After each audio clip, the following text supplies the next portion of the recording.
Hi guys! Samahan niyo ako itry itong sobrang sikat dahil sa sobrang sulit. Naka buy one take one ka na sa halagang 60 pesos lang. At aakalain niyo ba na nakaka 1,200 order sila at sa isang araw lang yan. Dito lang to sa may Herrera Street Corner, M. Hizon Street, Santa Cruz, Manila. Ito yung the original Kagawad's Footlong na nagsimula ng 2008 pa. At dahil nga sa sobrang mura at sulat dito, kaya madalas ang daming taong kumakain kahit sakali lang sila. Everyday daw silang open dito kaya sa mga gustong makatry, malapit lang siya sa may SM San Lazaro. Imagine guys, sabi nila sa akin nakaka 1,200 pieces sila ng hotdog sa isang araw. O diba, grabe lakas nila. Kaya non-stop din yung pagluto nila ng mga hotdog dito. Marami na nga raw silang suki, yung mga kapitbahay, yung mga napapadaan dito, at yung mga nagtatrabaho sa SM San Lazaro. Kaya naman ito, finally ginagawa na yung mga order natin. Pagkalagay ng hotdog, ang susunod naman yung coleslaw, then mayonnaise, and then ketchup. At syempre hindi lang nagtatapos doon, nagagadgad pa sila ng sobrang daming cheese sa ibabaw ng hotdog. Kaya naman ano pang inaantay natin guys, huwag na natin patagalin, i-try na natin. Ito yung sobrang sikat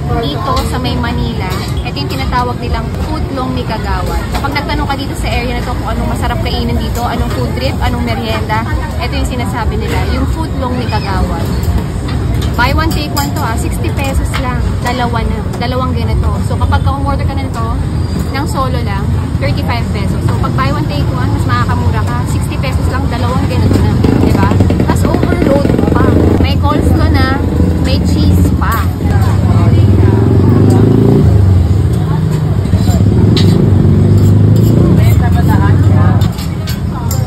Masarap kasi mainit-init pa. Tsaka masarap dahil ang daming cheese. At may gulay, may mga coleslaw pa.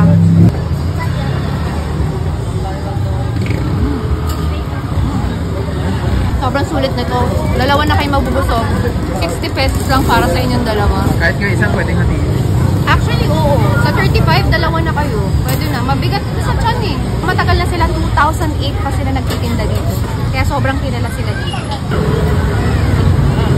Hindi ko nga kayang ubusin ko eh.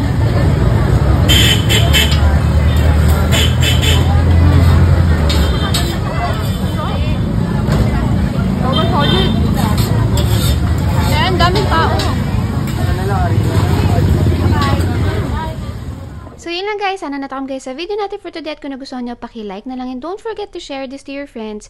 Thank you for watching. Bye! Mwah!